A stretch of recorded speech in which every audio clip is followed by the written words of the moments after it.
in a country you need to have prominence of the law in practice rather than getting into anti-money laundering and all these aspects. Before that, you need to have a very good, sound, common the law in place. If you look at the successful financial hubs in the world, you will see that the country itself is doing well. I beg to differ that it's difficult to ring fence. I understand the country is going through challenging times. With an IMF program coming on board, the question is fiscal consolidation versus economic growth. We have to strike the right balance.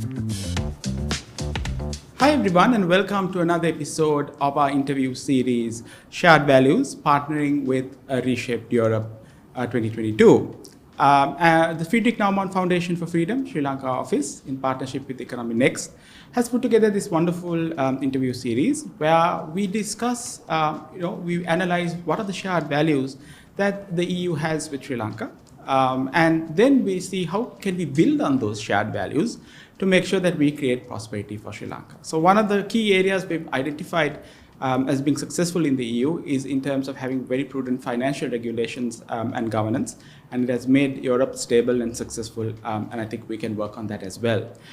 Sri Lanka itself, through our Port City, is looking at creating us becoming a financial hub for South Asia, and South Asia really doesn't have one, and it's a massive opportunity for us. But as you know, with any hub, we need to have robust financial regulations to create the kind of conditions that brings trust and confidence, and therefore brings in the investors and depositors as well, and also the financial institutions to be based here. I'm truly delighted to have three wonderful, very experienced personalities to discuss this issue further.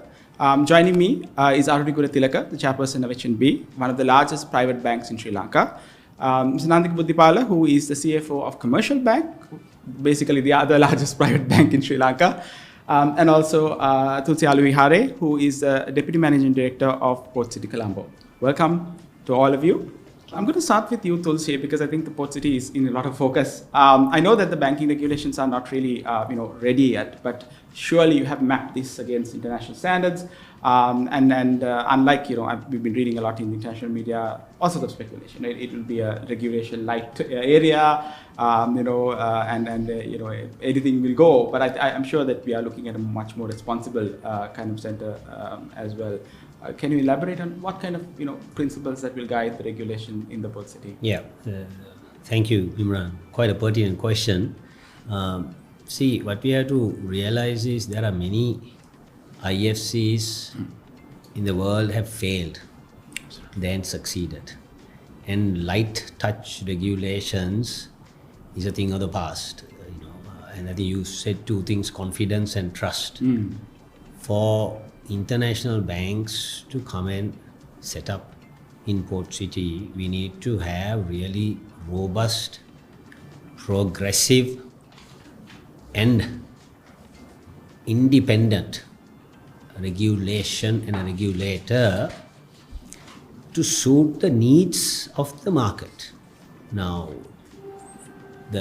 in that sense, so our existing AML, anti-money laundering laws, then CTF, counter-terrorism financing laws, all is applicable within Port City. And the FIU of the central bank has jurisdiction within Port City, and we will have to be also compliant with Basel and FATF recommendations. So the question is, however, with the type of products or sophistication of financial products within Port City that would be on offer, whether some of these AML regulations especially would need to be relooked at to make sure if there was a breach, these can be identified, and also to ensure that the FIU within the central bank has the capacity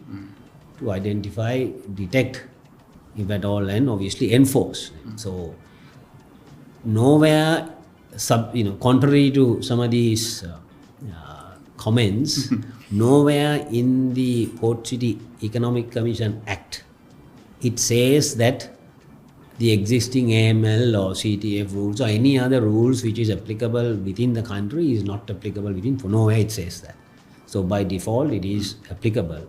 But however, what I want to more emphasize is that, as you correctly said, suitable regulations to suit the current context and what is on offer is important.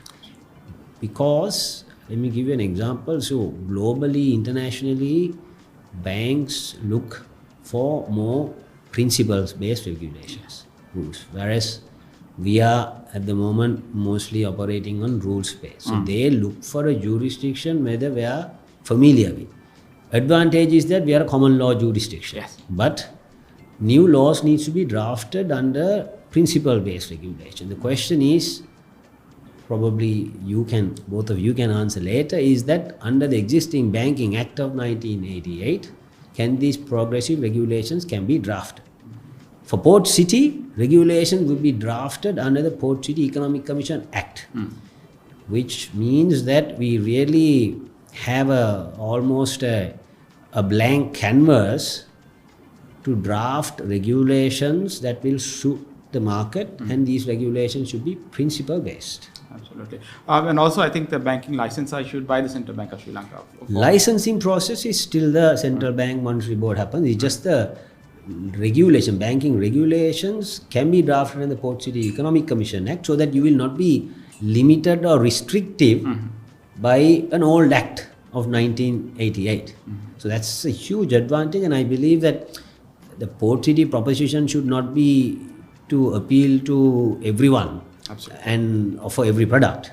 We need to try and understand, look, there are enough IFCs in the region. What is our value proposition? And then obviously the regulation drafting also should be a bit more market driven to test the waters, and because we have the opportunity, and then draft regulation rather than draft regulations and go to market to realize it is a bit disjointed or not. How much will the Port City be integrated with the general economy of the country? So the example I'm just mentally thinking of is what happened with Labuan, right? That was not fully integrated with Malaysia versus say in London, or you say Hong Kong, which is the entire territory is one effective this thing. How you're looking at, is there integration? So like Singapore, Hong Kong, as you quietly said, they are an IFC itself, but those have taken half a century to really evolve. A good example is DIFC, which is a ring-fenced an IFC, which was a success story within 10-15 years. So Port City is a multi-services special economic zone.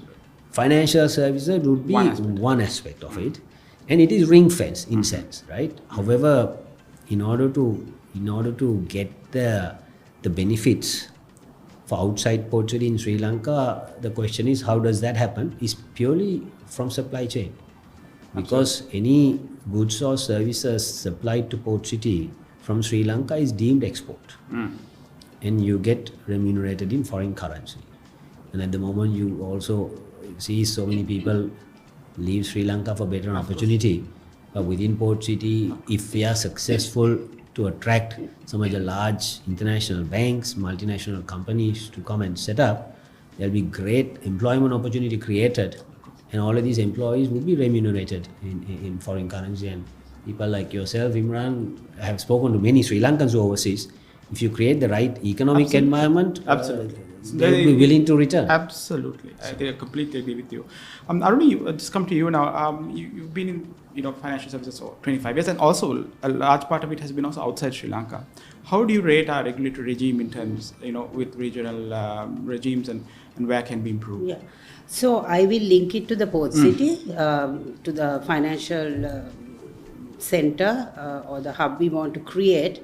So I fully agree with Thulci that it has to be principles based, and I fully agree there has to be trust, there has to be confidence. So these are critical things, because if you look at the successful financial hubs in the world, right, like London, New York, Hong Kong, Singapore, or Dubai, you will see that the country itself is doing well. So what I'm saying is Thulci's job just got harder because of the situation in Sri Lanka, right? So I beg to differ that you cannot, it's difficult to ring fence, because who is going to now come into this Port City financial hub when they know the precarious situation the country has got itself into? So ultimately, though you are trying to ring fence it, it's very much a part of that country. So if you look at the regulation, I think the regulation is pretty good, because the banking regulation, we've emulated Singapore, India. So the regulation in terms of, are we doing things the way we are supposed to do globally in terms of Basel III or AML regulation, all that is followed, right? But it's just that what gets us into trouble, the broader economy, because so currently the regulation has to change based on the economy. As you would say, we have now had to make it a closed economy and tighten the regulation by central bank because of the economic situation. Absolutely. Right? So there is now, in order to be a hub, you can't have no trade. Absolutely. We are breaching all the WTO rules. We are not trade friendly. Our economic growth is now negative.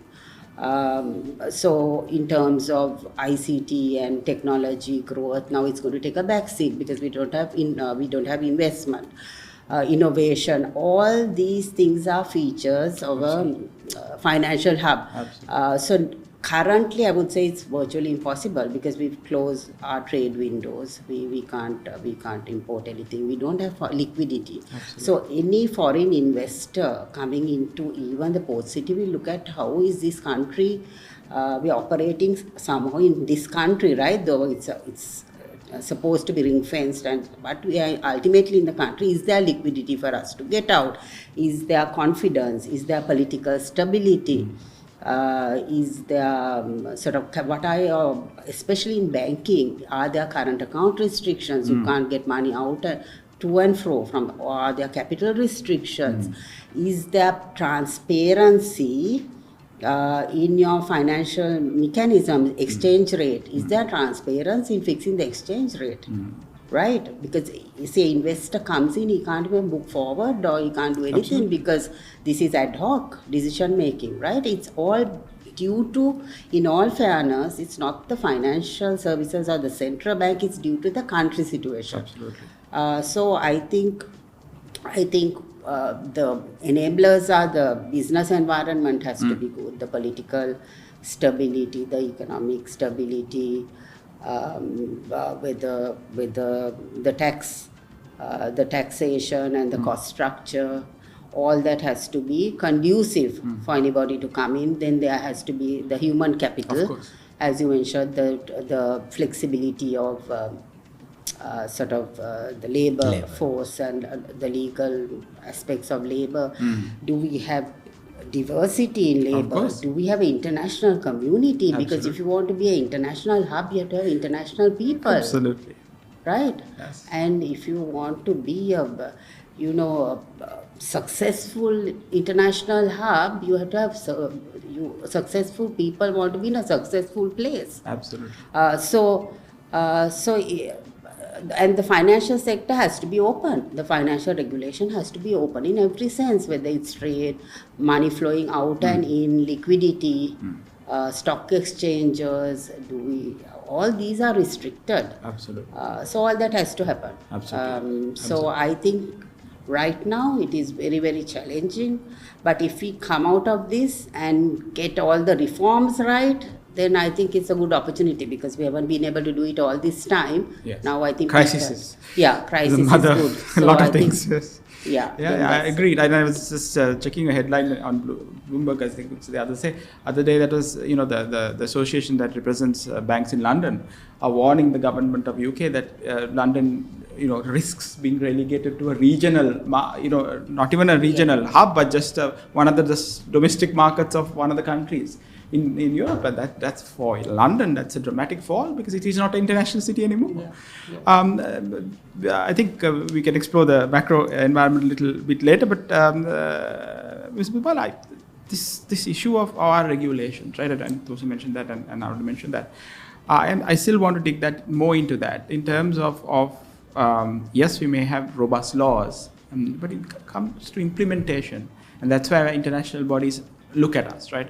A good classic example is we have very good, KYC and anti-money laundering laws, but you see our own media talk about drug lords having so much money accounts, and it stuns me that they are able to get away with opening and then maintaining such large accounts, and nothing happens. And so you cannot imagine how the international investor will look at it, because that's an implementation problem, right? It's not really, I don't think any bank would willingly let a drug lord have so much money, purely an implementation issue. How do we tackle our implementation? Thanks, Imran. I think it's a bit of a contentious issue. Now, when we look at maybe the genesis of some of these KYC, then there again, even when we look at the combating the terrorist financing, maybe that would have started when you look at just beyond maybe the Europe, US, they started somewhere in 71. So then when it came to somewhere 80s, they have developed so many other the infrastructure, low beyond KYC and others. And one of the prominent issue what I can think of, maybe two. One is specifically in a country you need to have prominence of the law in practice, rather than getting into maybe the anti-money laundering and all these aspects. Before that, you need to have a very good, sound, common the law in place. So when we look at maybe some of the other markets, okay, of course there can be kind of loopholes even the developed markets, but far more the implementation of the law in the country is pretty much there. Would like to maybe debate a bit when it comes to the financial system and the correlation between the law and finance. I think late 90s, we normally quote this particular example of the research running into about 40 countries. The research that they've done, the Harvard, the Laporta, Rafael, and the Lopez and all that. It's very, very prominent research. Where they say implementation of the law of any country is going to be extremely important for any other matter, specifically for the finance. For finance to develop in a country, you need to have that. So I'm not going to deliberate pretty much on the issues, but you can understand when you have all the anti-money laundering and combating terrorism and all these kind of financing, you create everything and you put it to the central bank to implement. Can they do that like that? So we are living in a different environment altogether. All the other, the muscle, all the other supportive elements, common law, as I think Thulci also very well mentioned. Even some of the research, they say the interest of the investor is very well taken care of under common law. We are supposed to be having common law, whether we do it right, whether we implement it right, whether we can see examples. When you talk about maybe a certain amount of money, when somebody is getting highlighted having that amount of money, how long it is going to take to resolve the issues as far as in the courts. Absolutely. We have so many other kind of issues. One thing that maybe the other issue is the evolution of these concepts over a period of maybe 10, 15, 20 years. So we started some of these getting into maybe somewhere 2005, 2006, we came up with 1 or 2 acts. Where AML and the other issues are highlighted, and we are getting into that particular streamline. Mind you, I think somewhere in 2015 we were grey listed as well. We had serious issues there. Definitely. So then the other one is the common general public, what amount of understanding when you go to the bank, when you ask for your the KYC, not on the KYC form, you ask for what you do, how you earn your income. We are very reluctant to disclose all that. Absolutely. Why we are reluctant? There are issues that we are trying to mitigate our taxes and all the other kind of transparent issues. But on the top of it, we need to educate the people also. Why we need it? If we are going to get grey listed, if we are going to get blacklisted, that is the end of Sri Lanka. So even IMF and the ADB and World Bank also in this particular periphery of developing KYC, the anti-money laundering and combating the terrorism financing. So it's very important. But practically, if we feel maybe 1 or 2 organizations and the banking system, without giving that particular awareness, is a tough ask. Absolutely. And the fact that we have so many banks also means you can go to one that is less, less intrusive in your life. And maybe if you had less, now that's the case with Australia, you can't go anywhere else. You just have 4 banks and absolutely have to comply. Right? So if I just may add, if you don't mind. So recently Credit Suisse and so many big banks had issues, right? And even HSBC, Standard Chartered of this world have had the biggest fines. The Credit Suisse chairman and CEO has been thrown out after 20 odd years. Exactly. So I think what has happened is this is like a tick box approach. I think by banks we are like ticking a box and trying to appease the regulator, saying we are doing it right. So I think it has to be more dynamic. And then I think there has to be more information sharing, maybe through central banks. I don't know, but there is customer confidentiality. So easier said than done. Like Absolutely. Your KYC details can we share? So that's a question. It needs to be more dynamic. It means people are talking about doing it through AI and robotics to see customer behavior rather than just ticking a box. And as Buddhi said, you just ask what is your profession and how much will come through your account, and then that's filed away. So it has to be more dynamic, and you have to see customers' behavior patterns in a more automated way. Then otherwise, it's. I think it's a nice segue to the next segment. I want to get your opinion, all three of you. Look, I think finance is being revolutionized globally through digital. But unlike other industries, the issue with using digital in financial services or banking is also the fact that you all have much higher levels of regulation. That's why I get frustration from IT, BPM CEOs who come and tell me how bad the banking system is and how much they can do. But they are obviously not regulated. Well, they are not regulated at all. But in terms of financial services, you have regulations and also data protection and so on. But we really need to harness the potential of digital. How are we to do this? I mean, I'm not a You banking. have a blank, but you have a blank canvas at the Port City. I'm not a banker, but what I can tell you is that I guess if any positives that COVID has brought us is really moving faster than we planned for digitization. Absolutely. And I feel digital finance or fintech is really the way to go, because most of now, especially in Sri Lankan banks, our cost structures are quite high. Cost to income is quite high, NIMs are shrinking, right? I actually looked at some time ago how many bank branches we have in totality is much more than Cargills and Keels put together.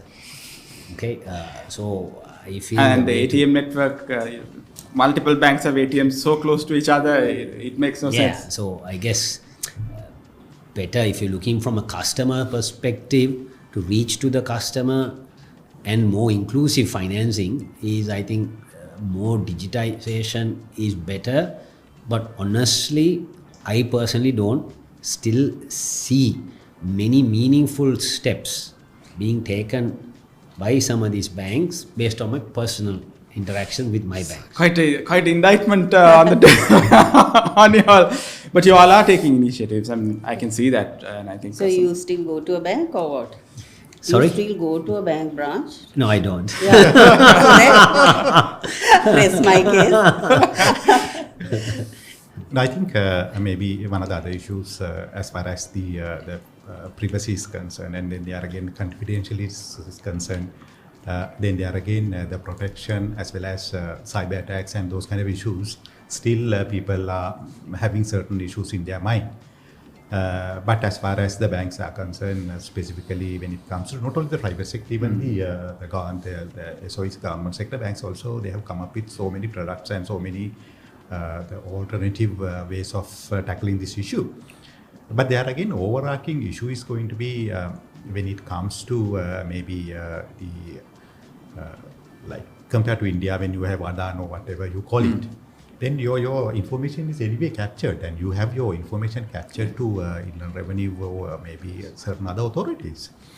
Why, when you don't have that kind of phenomena in place, where you produce some kind of set of accounts, where you produce some kind of income statements, then even for KYC to come in place, those are issues. So if you have this particular transparency, and if the infrastructure is developed to capture some of these, I think within seconds we'll prosper. To add to that, the credit profiling. Yes. Whether I walk into a bank to get a loan or somebody else, there is no distinction. You have to follow the same process, the time frames taken. So if you can, through means of technology, capture some of these information, including my utility payment, billing, payment habits, all that, which is, then you can get a much better profile. I think open banking is the way, and some Yeah. countries are moving towards that. Go ahead. Yeah, so exactly what I was going to say. There is huge opportunity. I think for basic digital channels went up exponentially during COVID. So everybody had to use it. So, but there is much more to it. So customer insights, every other industry, I think the financial services industry is very slow at that. Every other, whether it's supermarkets, pharmacies, clothes, retail, basically they are catering to each individual customer based on their behavior. Absolutely. So as Thulci says, if he is spending a little more on his card and he's repaying 100%, then we should automatically sell him various other products. He's credit worthy, right? Of course. I think with his case, it's he's paid very well, so he should be offering exactly. much better services. So you should be you're going to improve the customer experience in such a great way with AI and analytics. So I think that's the opportunity. For banks, I think we need to work closely together with fintechs because the investment is quite high, so we don't need to do everything ourselves. I think partnerships with fintechs or with telcos or whatever is a great opportunity. I think there is no other way to go because otherwise we are going to get left behind. And I think we have to entirely change the operating model for banks because it's, as he said, it's not going to be bricks and mortar anymore. Absolutely. And how we do that in an effective manner to cater to every person in the ecosystem. So and there's going to be competition. When Port City is created, my point is there will be international banks. And also hopefully virtual banks, completely virtual, neobanks as we call them. Or in Singapore they have. So we need to, and also be part of that whole development of Port City at today's cost. Just for the brick and mortar construction is $15 billion. So at the moment, none of the local banks individually or even concerned because you will breach your single borrower limits, etc., etc. So this is a huge opportunity coming. It's a question of how you kind of prepare. Otherwise, majority of that slice of the share will be taken by that's the best way to international bring banks. competition and best practices. Absolutely. And in your own country, on the doorstep of it, you will have other banks, global banks do really well. So. Because a fintech can give you a loan in 5 minutes. Exactly. They have all Less. the credit. Right, they have a different way of Absolutely. assessing you. They have credit data. They have your spending data. I was told, they could make a decision within 20 seconds of So giving banks you are a subsidy. taking like Yeah, 1 week. some of these are kind of pretty much automated as well. They are again some of the credit decisions what we have maybe about 10 years back in other markets. How can we assign responsibility for the credit decisions because those are automated. Even sometimes when it comes to even some analysis, say for example some of these the funds where they do read the annual reports by themselves and come up with their credit evaluation. That also happened maybe about 5 years ago, even more than that.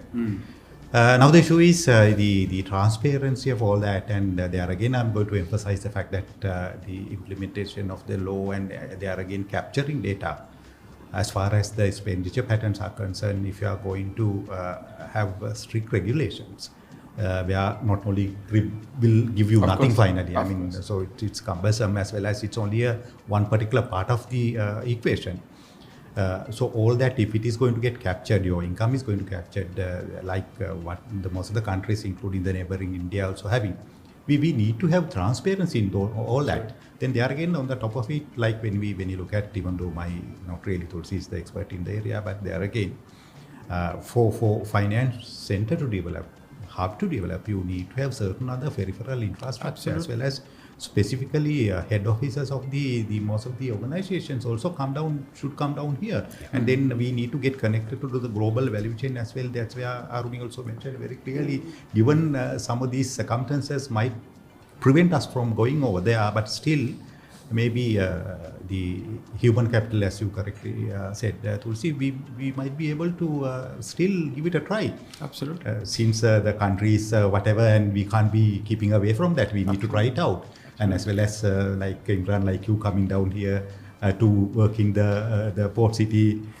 So why don't we explore those kind of opportunities purely based on the human capital as well? Absolutely. And just to add, go ahead. Sorry, no, I would just want to touch on that. Plus what Aruni said before, I understand the country is going through a challenging times. With an IMF program coming on board, I'm sure fiscal consolidation being on the top, more on the revenue side, taxes, all that. The question is fiscal consolidation versus economic growth. We have to strike the right balance, right? Why I feel is if you get the Port City proposition right in an AZZ ring-fenced area, that can be that catalyst to drive growth, because the positioning of Port City is not to cater for a 22 million population. Yes, it's very clear. We are trying to create a platform for regional businesses, banks to come and set up in Port City to do business elsewhere. Can we be that missing piece in South Asia as an IFC, which we don't have? We don't.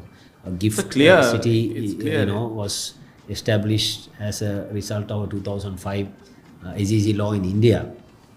It's not a success. 15 years down, they had in Gujarat, right? Yeah, Gujarat International Financial and Tech City. So 2005, they've set up. Their issue was they didn't have an independent regulator. So the Reserve Bank of India, the pensions regulator, the insurance regulator, all had jurisdiction there. Can you imagine? That never worked. And only recently, after 15 years, they have taken time to realize they have a unified one apex regulator called International Financial Services Center Authority, which all of these regulators now come together and they are making some inroads. So similarly, the point is, if you can, under these current situations, because you're bringing foreign currency to the country. Absolutely. Offshore, under the banking offshore rules, we are saying, look, your bank accounts are secure, your funds are secure. This is where the regulations will come into play to give the confidence. And you can do business elsewhere. Intervention from the central bank in terms of capital current control will not be there, because these funds were never there and you brought. So long as those are very clearly put down, but I agree with Aruni. Look, ring fencing is one, but political stability is a must. Absolutely. And also the reputation and that country, we need to build that. It will take time. But then also one of the failures also of the Gujarat model is because there's a lot of political tension between India and Pakistan and Bangladesh and India. So I think Sri Lanka is a neutral country and relatively a good friend of everybody. We can cater to SAARC region, no? But ultimately, it's still Sri Lankans who are going to be running this place. So we have to prove in some way that we are reliable, we are transparent, Absolutely. we are trustworthy, Absolutely. and we are consistent. Absolutely. So that's what I'm saying. We have to sort of show that. Prove. And that'll evolve. Yeah. Coming to you are president of the ACC Sri Lanka division, and you have Immediate past president. Immediate past president. I'm sorry. Look, auditing is a critical component, and I think and technology is becoming a great player in this as well. Hopefully, auditing we can leapfrog some of the processes by using technology, and hopefully become one of the leading hubs of this region in terms of auditing our banks, and maybe you can even help others in the region as well. What are your thoughts on that? I think when it comes to specifically auditing and automation and those kind of aspects, quite interestingly, maybe about 2-3 years back, American Accounting Association is very well known, more than 100 years, where they came up with a research where they feel the best players in the automation and not really AI, but the automation and the accounting kind of related area, who are the bigger players? Top 3 or 4 accounting firms, not even the people who are in business or no banks as well. So they can add a lot of value, and when they come to external audit, also they come up with a lot of the tools that they can use. They look at so many inside information, even though those are not in public domain at all, but they use it for their auditing purposes to identify maybe risk elevated areas, the early warning signals, then the maybe fraud and those kind of malpractices. Then they decide through those kind of using those kind of analytical tools, they just look at what are the areas they need to do much more emphasis on. They do quite a lot in that area. I think our issue is data protection and those kind of acts and those kind of conundrum that we engulf in. So sometimes it's going to be a bit difficult for us to maybe replicate what they have been doing. But I think there are the external expertise now. When it comes to local banks, unfortunately, we are bogged down in 1 or 2 or 3, 4 countries.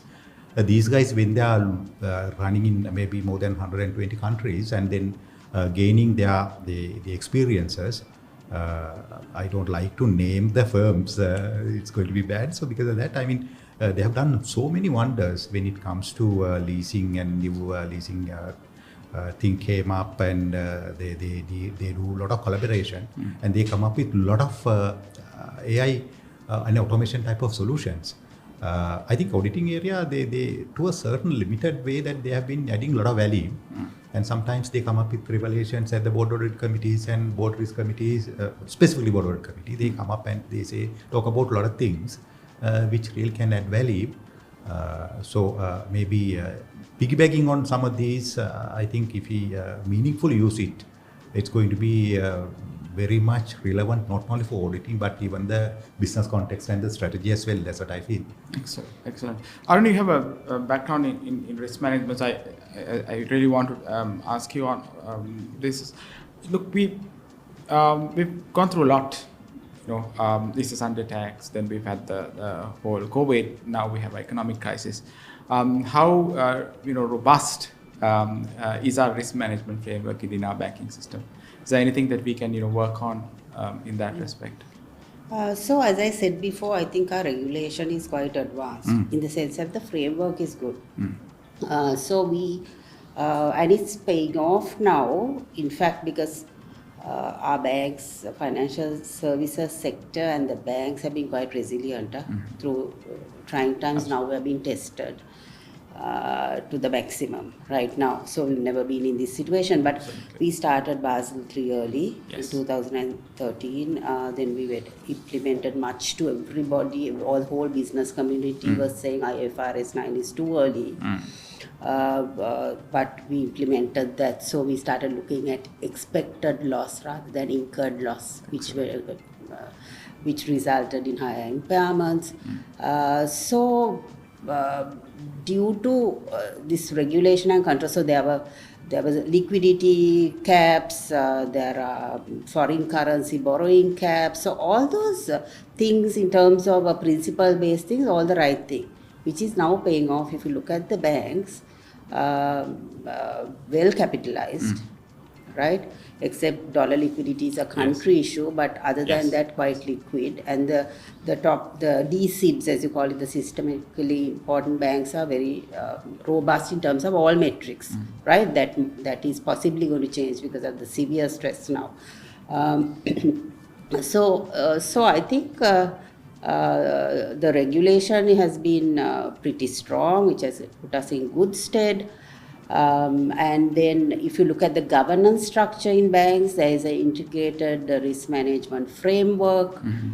So we operate within that. We try to identify various different risks, one morphing into another. We have a risk appetite at the very top. Then we have risk limits.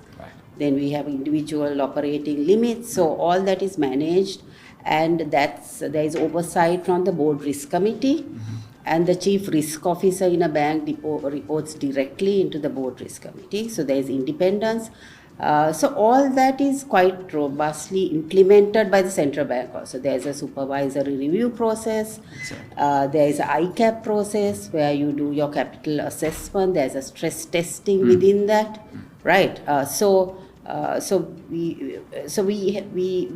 we do all these things right, which has benefited us and managed to keep us profitable, right? All this. But now this year, I would say that these are lots of things beyond sort of our control, and It's a macro problem, I think. so yeah, it's a macro issue, and which we couldn't have safeguarded for some of these risks because we didn't see this reserve issue coming to such a level, or the exchange rate, interest rates being hiked overnight. So all these things have come. I wouldn't say it's a surprise, but it's come exponentially. It's gone up. It's not at moderate levels. So in that sense, I think it is a very tough year. But I think it's a manageable level because of the regulation and how we've operated and how we built up the capacity. Excellent. We're almost out of time, but there's one question that I want to get the views of all three of you, and that is on financial inclusion, which is very, very important to keep social stability, in any society. We were the leading country in South Asia. ADB report, ADB has looked at it and they've seen that we were the leading country in South Asia, but obviously we've been hit by two to three different crises, one after the other. And there's a risk, that we go back on this financial inclusion, and that will create a lot of problems in society, I feel. How do you make sure that we don't backslide on the gains we made on financial inclusion? Yeah, Imran, there again, I think when we look at the finance, we should not really restrict ourselves to the banking system per se. Now, when we look at maybe, I always say this particular thing, maybe not really good kind of comparison, but market cap as a percentage of GDP in India is running into 79-80% or more than that. Our market cap to GDP is running into about 20% or less than that. So we need to have other financial markets also in place. And there again, the angels, the venture capitals and others, those components, looking at maybe a bit beyond the banking sector, having a different risk appetite.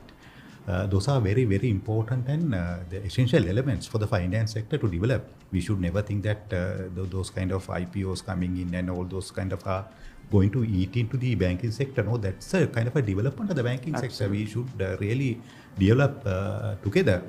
And maybe when you look at, even though it was said that we are financially inclusive, financial inclusion is high, still I think we need to get certain examples from neighboring countries, including Bangladesh and other places as well.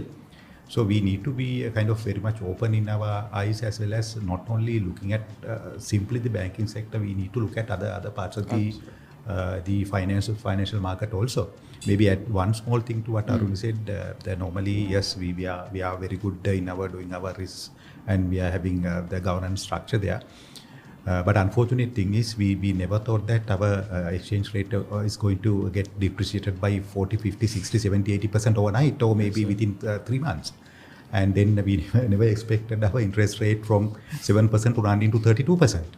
So then those kind of maybe the black zone is going to be very, very difficult to tackle sometimes.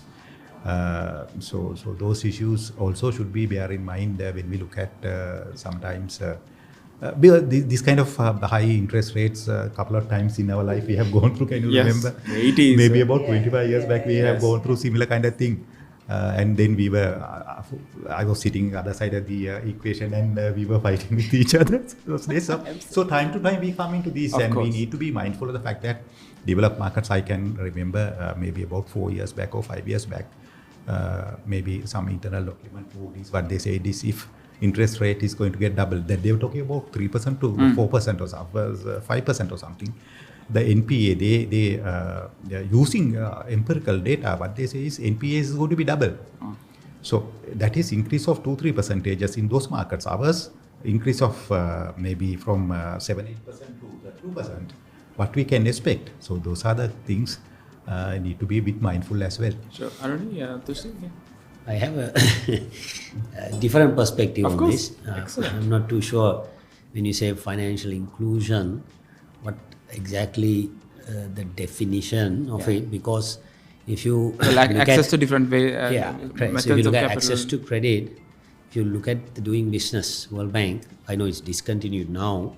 Last when I looked at it, we ranked about 132 or 34 out of 190 countries.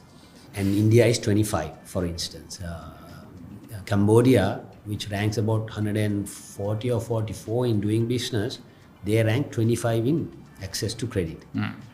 And Sri Lankan companies are leading in players in the Cambodian market. Right. Yeah. And even in, if you compare Pakistan and Bangladesh, still they rank higher in terms of access to credit, right? So the question is, my personal opinion is that, especially after the end of the war, where we want to really drive economic growth, I felt the financial institutions didn't really support that growth.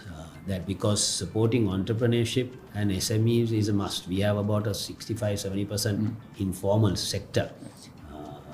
So again, I kind of beg to differ. We are financially inclusive for these reasons. I think we were a few years back. And if you really look at the lending side, how do you create capital formation without really giving due access to credit? And I feel banks can do a lot more. And I agree with you that we need to look at beyond typical conventional banking finance. Not to get just asset-backed lending, but private equity, venture capitals coming in, corporates coming into this. Then only you can broaden that. You will give much more opportunity for borrowing and businesses to grow. No, Thulci, to add to what you said, Thulci, I can remember one of the professors who left the country long time ago when he was here somewhere 95, as I can remember. He did, now he's in US, and he did some research where he found about 20-30 odd IPOs coming through. So where we are there later on, why those channels kind of dried off. There again, international experience always shows that the other contemporary, other kind of avenues also should come into the market and play their role also, because we are taking deposits from so many people and lending it out. Then our risk appetites are fairly different, and specifically the interest of the depositor, where a couple of millions of people are depositing with so you have a fiduciary duty there. With the HNB and commercial, we have a couple of millions of depositors, and all those are not kind of very rich and wealthy people, and they don't have that particular risk appetite as well. So then we need to really develop other markets, and I think the CAC and SEC, I don't know, they have been trying their level best for so many decades.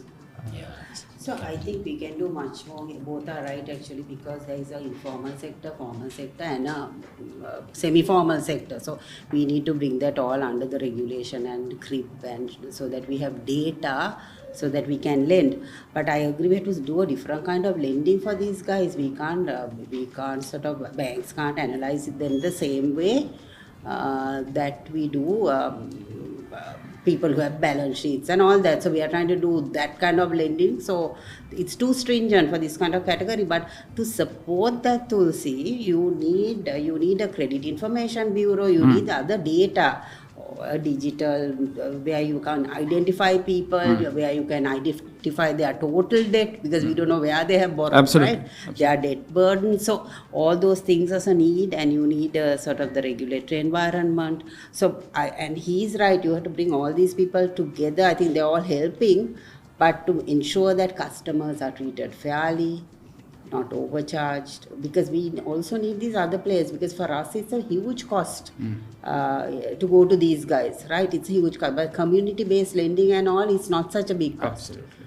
Right? But we need to also find digital channels, etc. So also, like in Singapore, there are insurance schemes, etc., credit insurance schemes where initially the government there's an insurance scheme which takes 75% of the risk, and then the banks take 25%. As the company grows, then we will take more risk. So all those schemes are there in a holistic manner, for instance, in Singapore. But here it's sort of ad hoc. So anyway, I think you need to finish. Yes, exactly. Yeah. And I think we're out of time. It's a fascinating chat, a really fascinating chat. And on behalf of the Fintech Nauman Foundation for Freedom and the EconomyNext, let me thank you to our panelists. And to our viewer, please join us on another episode where we look at the shared values between Europe and Sri Lanka. And join us for another part of this series in Reshape Europe 2022. Thank you.